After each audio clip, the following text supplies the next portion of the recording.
When I was picking up trash, I got into a car accident. When I opened my eyes, I found myself in a strange place. The receptionist told me that I was dead. This was the place for reincarnation. He said that based on the karma from my previous life, I would be reincarnated as an anteater in my next life. すみません、何ですか？グアテマラ南東部のオオアリクイ。I broke down. I didn't want to be an anteater. The receptionist said I had another option. I could keep my memories and relive the exact same life again. And by doing more good deeds, I could earn the chance to be human again in my next life. I asked him how to do that. He told me to go through the door on the right. Although it felt strange compared to becoming an anteater, I had no choice but to trust him.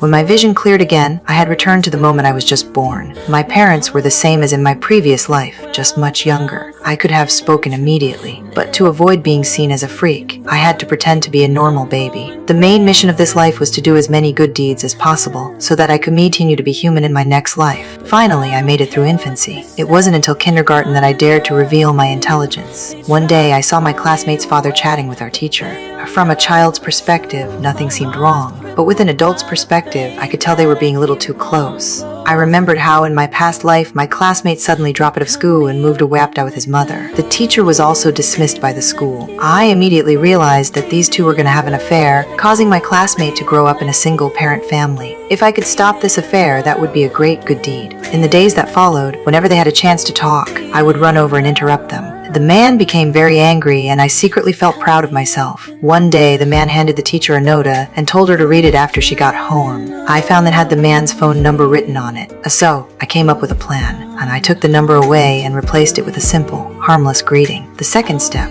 I needed to impersonate the teacher and send a message to the man, but using the home phone would expose me. I needed to find a public phone booth. After my parents fell asleep, I quietly slipped out of the house. Using my memories from my previous life, I went down the stairs, crossed a small bridge, and walked several kilometers until I finally found a phone booth. But I had never used one before, so I didn't know I needed to insert coins. お金いるんだー！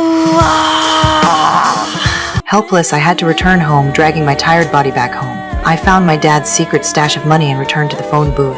Finally, I managed to send the message. The next day, the man no longer bothered the teacher. Their relationship didn't progress any further. I knew I had succeeded. That night, I saw an anteater on TV. It was absolutely disgusting. I secretly swore to myself that I would do even more good deeds in this life, even things like picking up trash. Time passed quickly, and I began my elementary school life. Everything was the same as in my previous life, and my two best friends were just as adorable as before. In my past life, I knew our friendship would remain unbreakable well into our 30s. Soon, I entered middle school and saw the boy I had a crush on in my past life. But I felt no interest at all, because I knew that 10 years later he would change completely. Later, I was admitted to the same university as in my past life, but this time, I chose a better major, pharmaceutical sciences. And although it seemed like a high-end career, it was even busier than the job I had in my previous life. With my sister's reminder, I suddenly remembered that today was my dad's birthday. I bought a gift, I got on the subway, and unexpectedly saw a familiar face. It was my middle school teacher, twice in both lives. This man had a strange temper and was definitely not a good teacher. I started recording a video to complain about him to my friends.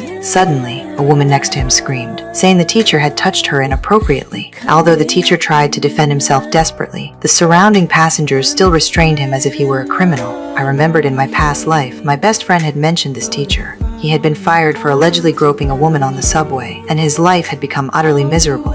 Although I really didn't like him, I had just witnessed the truth, where the teacher hadn't done anything wrong. I couldn't bear to see him falsely accused. I stepped forward to testify and presented my video evidence. The video showed that it was actually someone in black clothing who had done it. The teacher was proven innocent. He also recognized me. A few days later, the teacher came to my home to thank me. I then learned that his wife was newly pregnant. If he had really been falsely accused, his life would have been ruined. I was very happy, knowing that my unintentional action had turned out to be a good deed. I was 26 years old this year. I remembered that in my past life, around this time, my grandpa's health had started to decline rapidly. He passed away 2 years later. Because in this life I was a pharmacist, I noticed that grandpa had been prescribed 2 different medications, and taking these 2 drugs together was very harmful to the body. I told him to stop taking them and asked the doctor to rewrite his prescription. Sure enough, half a month later, grandpa's health had improved significantly. I was overjoyed. Being able to save grandpa was the most meaningful thing I had done since restarting my life. Since I was already 26, my family urged me to find a boyfriend. In my past life, I had a boyfriend during college,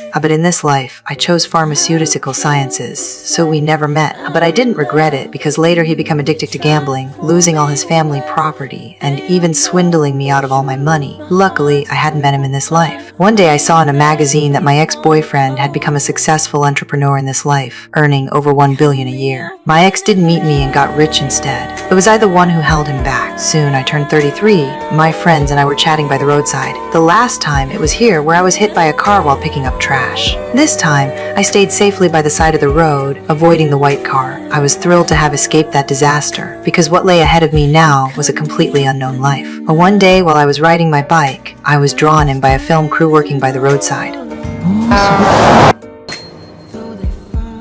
嘘でしょ。